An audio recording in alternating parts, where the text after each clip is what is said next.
नमस्कार दोस्तों।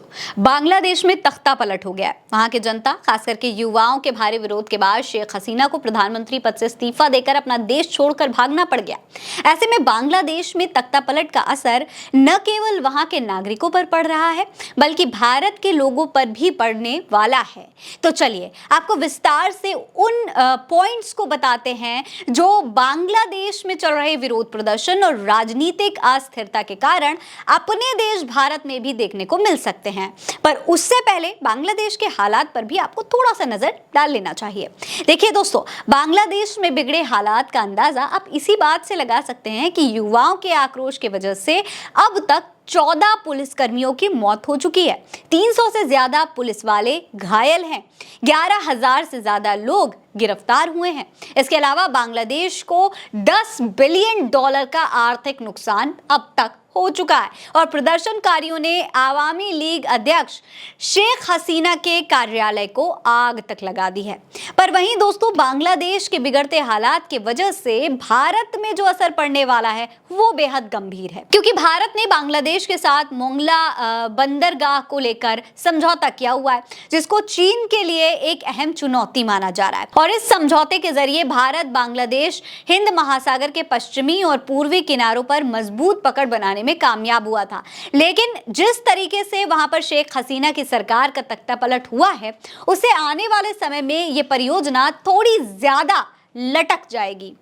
बांग्लादेश में बनने वाली नई सरकार में अगर कट्टरपंथियों का उदय होता है तो वो शेख हसीना द्वारा भारत के साथ साइन किए हुए समझौते को पूरी तरीके से रद्द कर सकते हैं, जिसका सीधा सा फायदा चीन को होगा और भारत को बहुत बड़ा नुकसान होने वाला है। इसके अलावा दोस्तों, वो सीमाएं जो बांग्लादेश से लगी हुई हैं, जिसमें पश्चिम बंगाल के साथ साथ असम, मिजोरम, मेघालय और त्रिपुरा की सीमाएं आती हैं, ये तमाम सीमाएं यहाँ पर भी दोस्तों तनातनी का माहौल देखने को मिल सकता है। हालात गंभीर हो सकते हैं। दोस्तों, इन्हीं सीमाओं को लेकर शेख हसीना के साथ मिलकर भारत ने पूर्वोत्तर राज्यों में शांति स्थापित करने की कोशिश की थी, क्योंकि कुछ विरोधी गुट ऐसे भी थे जो वारदात के बाद बांग्लादेश भाग जाते थे।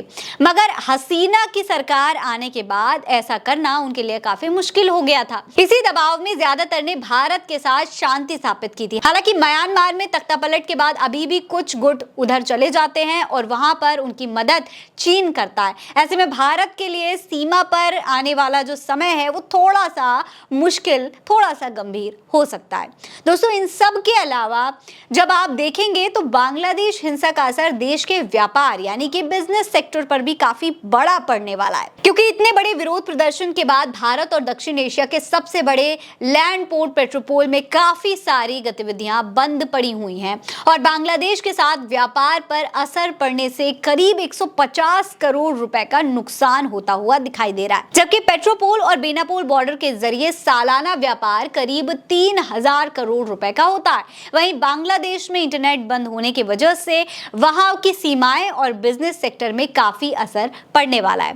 दोस्तों, बांग्लादेश में बिगड़ते हालात की वजह से वहां के लोग भारत की तरफ रुख करेंगे, जिसकी वजह से बॉर्डर पर बीएसएफ के जवान पूरी तरीके से सतर्क हैं। इंडियन आर्मी अवैध तरीके से किसी के भी भारत में एंट्री नहीं करने के लिए पूरी तरीके से अलर्ट मोड पर है, क्योंकि इस बिगड़ते हुए हालात की वजह से इस बात का भी डर है कि कोई भारत में अवैध तरीके से घुसपैठ कर सकता है, भारत के खिलाफ कोई साजिश भी हो सकती है। इसीलिए पड़ोसी मुल्क के साथ अपने भी देश के जवान अलर्ट मोड पर हैं। पर दोस्तों, जो बवाल बांग्लादेश में हो रहा है वो आरक्षण को लेकर के हो रहा है और इसी मांग को लेकर बांग्लादेश के युवाओं ने सरकार को इतना बेबस कर दिया है कि वहां की प्रधानमंत्री को देश छोड़कर भागना पड़ा। खैर, अब देखना यही है कि बांग्लादेश की स्थिति कितने दिनों में स्थिर हो पाती है और इसका कितना प्रभाव भारत देश पर पड़ता है।